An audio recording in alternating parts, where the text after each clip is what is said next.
पैमरा की जानिब से बोल की नशरियात बंद करने के खिलाफ पाकिस्तानी अमरीकी रहनुमाओं का शदीद रद्द-ए-अमाल। बोल की बंदिश को आज़ादी सहाफ़त का गला घोटने के मुतरादिफ करार दे दिया।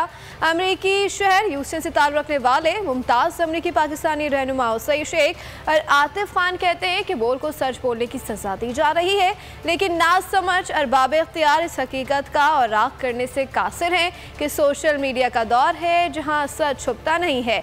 ये भी कहा कि पाकिस्तानियों को मालूम है कि पाकिस्तान में क्यों और किसकी ईमा पर आज़ादी सहाफ़त पर कदगन लगाई जा रही है।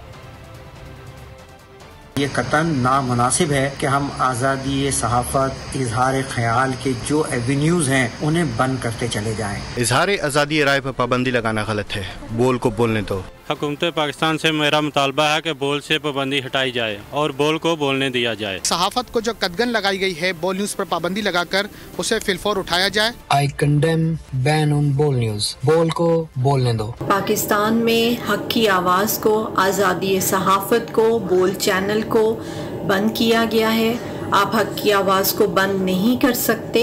आज़ादी इजहार राय पर पाबंदी और कदगन हरगिज नहीं होनी चाहिए। बोल को बोलने दीजिए, लोगों को सुनने दीजिए और लोगों को फैसला करने दीजिए। हम ओवरसीज पाकिस्तानी चाहते हैं कि इस टीवी चैनल्स को जो कहते हैं बैन कर दिए गए हैं, ख़ासतौर पर जो बोल टीवी चैनल है जिसको बैन किया गया है, जो हक और सच की आवाज़ है, उसको दोबारा ओपन किया जाए और उसकी मजम्मत करते हैं। जी, बोल न्यूज़ चैनल यहाँ ओवरसीज पाकिस्तानी बहुत देखते हैं, बहुत पसंद किया जाता है, इसलिए बोल की आवाज़ को बंद ना किया जाए, बोल को बोलने दिया जाए, क्योंकि आज़ादी इज़हार राय जो है वो हर किसी का हक है। बोल न्यूज़ पे जो पाबंदी लगाई गई है ये एक तरह से पाकिस्तानियों को इंफॉर्मेशन और एंटरटेनमेंट से दूर करने की साजिश है, तो दूसरी तरफ जो सहाफ़ी बरादरी है उनके पेट पे वार करने के मुतरादिफ है।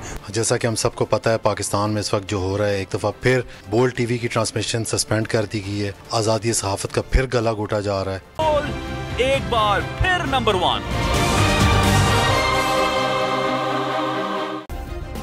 सब्सक्राइब करें और बेल दबाएं ताकि कोई खबर रह न जाए।